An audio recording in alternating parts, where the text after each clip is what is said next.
안녕하세요. 안녕하세요. 질책언니 산부인과 권소영 원장입니다.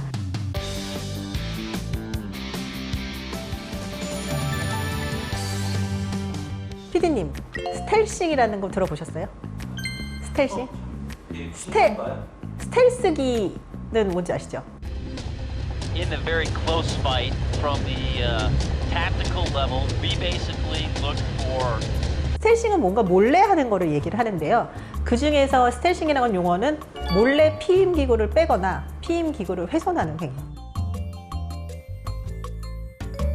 외국 같은 경우에 있어서는 이게 형법으로 처벌이 돼요.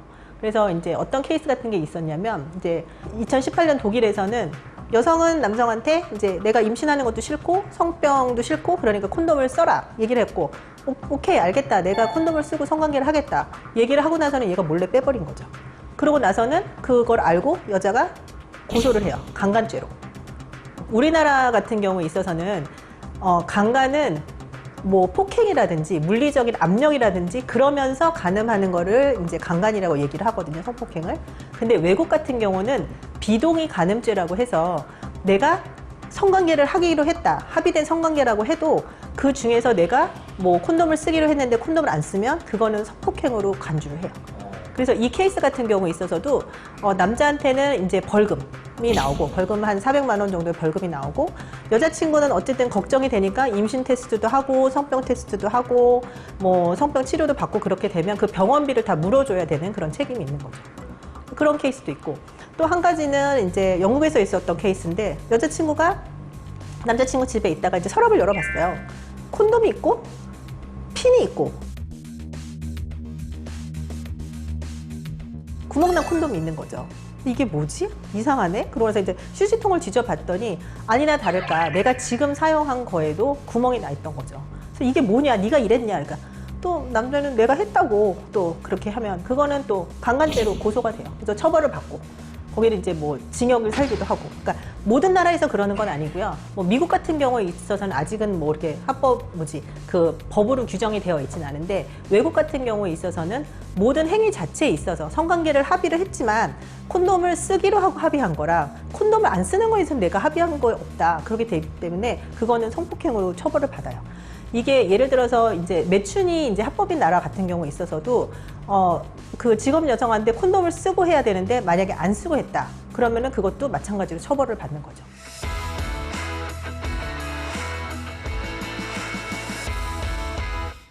자, 그러면 이제 우리나라로 와서, 우리나라는 어떤 케이스가 있냐? 되게 여자들이 많이 보는 사이트 중에 하나죠. 네이트팟. 이제 남편의 카톡을 보다가 이상한 걸 발견했어요. 그렇게 나오는 거죠. 이 여성은 사귀던 남자랑 분명히 이날 내가 임신이 안 되는 날이고 남자친구가 콘돔을 잘 썼는데 임신을 해서 결혼을 한 거예요. 혼전 임신을 해서 결혼을 한 거죠.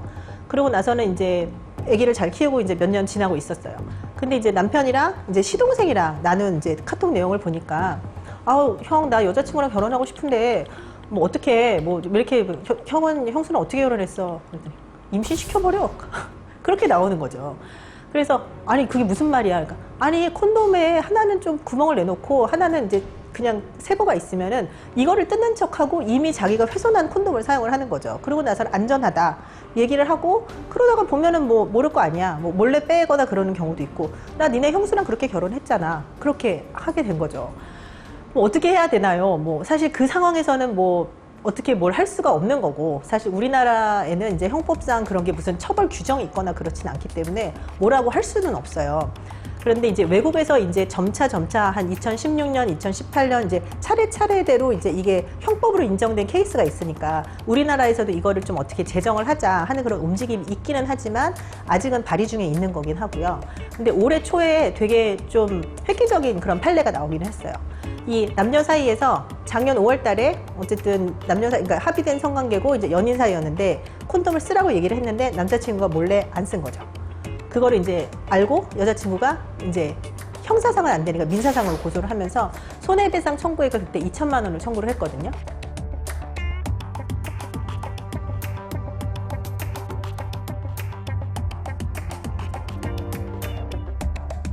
근데 그 판례가 올해 나왔는데 나온 금액은 100만 원. 되게 적죠. 사실 어떻게 보면 말도 안 되는 금액인데 어쨌든 이게 형법에는 뭐가 없기 때문에 민사상으로도 어쨌든 이런 판례가 나왔다는 거 자체는 되게 중요하거든요. 그래서 재판부가 한 얘기는 어쨌든 성병으로부터 나를 지키고 그다음에 임신으로부터 나를 지킬 그런 자기 결정권이 있는데 그거를 훼손한 거니까 그거에 대해서는 분명히 책임을 져야 된다. 하지만 실제로 임신이 되진 않았었고 그 다음에 이제 그 얘기를 듣자마자 남자친구가 이제 자기도 빨리 가서 성병 검사를 하고 이제 그런 거를 잘 뭐 합의를 해준 점, 뭐 동의를 하고 이제 협력해준 점에 대해서는 뭐 감안을 하겠다. 그래서 어쨌든 금액이 적기는 하지만 되게 그래도 이런 걸로는 우리나라에서는 스텔싱에 의해서는 처벌을 받은 첫 번째이기 때문에 이제 되게 의미 있는 거라고 볼 수는 있어요. 근데 댓글 반응들도 다 말도 안 된다. 만약 임신됐으면 어쩔 뻔했냐. 뭐 그렇게 얘기를 나오는데 이거는 사실 진짜 범죄 행위거든요. 범죄 행위이기 전에 어쨌든 간에 사랑하는 두 사람 사이에서 이거는 지가 지 이득만 챙기는 거잖아. 그러니까 말이 안 되죠. 그래서 이런 거는 하시면 절대로 되지 않을 것 같습니다.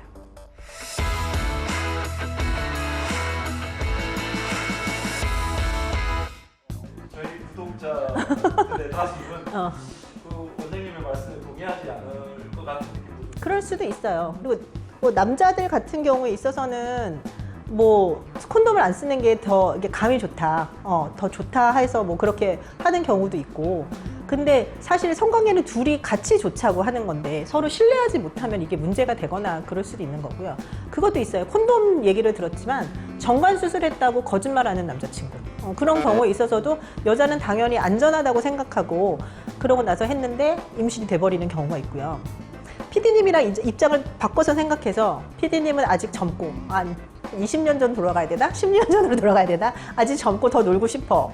그리고 나는 콘돔을 껴서 꺼내서 끼우려고 했으나 여자친구가 아니 오빠 괜찮아 안전한 날이야 뭐 오빠 지금 내가 피임약을 먹고 있으니까 오빠가 콘돔 안 써도 돼 이렇게 얘기를 했어요. 그래서 이제 마음껏 했는데 임신했다고. 배불러가지고 나타나면 지금은 나는 결혼할 생각이 없는데 또 이 여자랑 결혼할 생각이 없는데 그리고 나서는 뭐 임신하고 출산하고 뭐 결혼하고 애 아빠가 되고 그런 과정을 생각하면 나 다시 돌아갈래. 남성이 여성한테 하는 것뿐만 아니라 여성이 남성한테도 마찬가지로 할 수가 있어요. 뭐 임신 공격이라는 그런 표현을 쓰기도 하거든요. 어떨 때는 그러니까 여자가 남자 이제 다리 잡아서 발목 잡아서 이제 결혼하려고 하는 것도 있지만 남자가 여자 발목 잡아서 결혼하려고 하는 것도 있고 서로 이거는 신뢰의 문제이기 때문에 그거는 꼭 지키셔야지.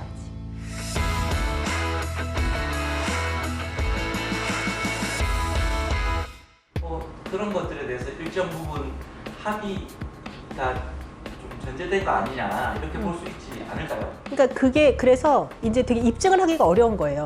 그러니까 이게 또 이제 그러니까 아예 이제 서로 모르는 사람 사이에서의 그런 성폭행이면은 입증이 더 쉬운데 이거는 서로 사랑하고 서로 동의하는 사이에서 한 거고 사실 거기서 콘돔을 일부러 뺀 건지 아니면 정말 콘돔이 잘못 말려 들어간 건지 빠진 건지 그거를 좀 입증하기가 쉽지는 않고 그렇기는 한데 뭐 100%는 아니라고 하지만 내가 지금 가임기일 때는 갑자기 남자친구가 예고 없이 진례 사정하거나 그러면은 그때부터는 뭐 이게 임신이 될 거냐 안 될 거냐 우리 사후피임약 편에서도 얘기했었지만 콘돔을 썼는지 안 썼는지 사후피임약을 먹고 나서 이게 임신이 됐을지 안 됐을지 그렇게 불안해하는 그런 기간이 되게 있거든요. 그래서 아까 말했던 그 판례 같은 경우도 여성분이 되게 많이 우울해하고 그다음에 뭐 불안장애도 있었고 그래서 그런 것들이 조금 인정되고 그랬던 게 있죠. 그러니까 하기로 했지만 내가 요만큼은 하기로 한 거고 그 다음에 이거는 내가 동의한 게 아닌 거면 거기에서는 좀 문제가 생길 수 있어요.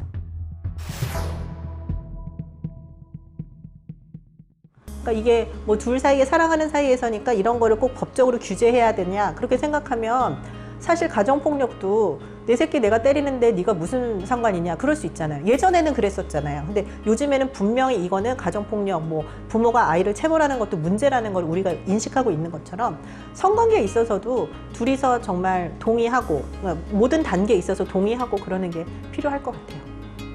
동의하시나요? 오늘은 스텔싱이라고 하는 뭐 생소하실 수도 있고 아시는 분은 아실 수도 있는 내용인데요. 그거에 대해서 한번 다뤄봤고 성관계는 둘 다 좋자고 하는 거거든요. 근데 한쪽에 너무 이기적인 마음으로 섹스를 하거나 그런다면 안 되는 거니까 서로 사랑하고 믿으면서 사랑 나누시기 바랍니다. 안녕.